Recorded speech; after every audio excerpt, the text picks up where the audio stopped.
Mes chers compatriotes, si je prends la parole à quelques jours de la rentrée, c'est parce que des violences graves se sont produites en quelques jours et ne peuvent rester sans réponse. Ces drames nous rappellent que la France poursuit sa plongée dans le chaos. Attentats et incendies criminels de la synagogue de la Grande Motte, motards de la police municipale gravement percutés en Seine-et-Marne, refus d'obtempérer, qui a conduit au décès tragique d'un gendarme dans les Alpes-Maritimes. Nous ne sommes pas face à de simples faits divers, mais face à une barbarie d'atmosphère qui s'étend sur tout notre territoire. À la Grande Motte, comme dans le drame de Mougins, le mis en cause est un étranger, déjà connu des services de police pour des faits de délinquance et pourtant toujours présent sur le sol de France.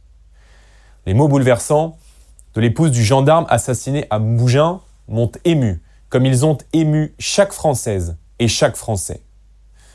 Depuis des années, nos dirigeants ont tout justifié, tout toléré, y compris l'inacceptable, et la France a fait preuve de bien trop de laxisme et de bien trop de tolérance. Nous devons refuser cette culture de l'excuse qui nous condamne à l'impuissance. Alors que la France navigue à vue sans gouvernement depuis plus de 40 jours, paralysée par Emmanuel Macron et ses indignes alliances avec le nouveau Front populaire aux dernières législatives, je veux appeler à une prise de conscience collective. Le président doit convoquer une session extraordinaire à l'Assemblée nationale pour débattre d'une grande loi de sursaut sécuritaire. Face au niveau record de la violence et de l'insécurité, le temps du réarmement de l'État pour protéger les Français est venu. Tout doit être mis en œuvre, sans sectarisme et sans faiblesse, pour rétablir l'ordre et la paix civile en France.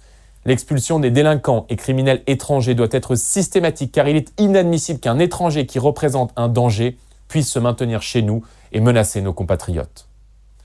Pour en finir, le laxisme de la justice, les peines planchers et les peines minimales doivent être immédiatement rétablies. L'immigration massive, quant à elle, source de désordre, doit être drastiquement contrôlée. Il suffit de légiférer maintenant pour protéger la France et protéger les Français.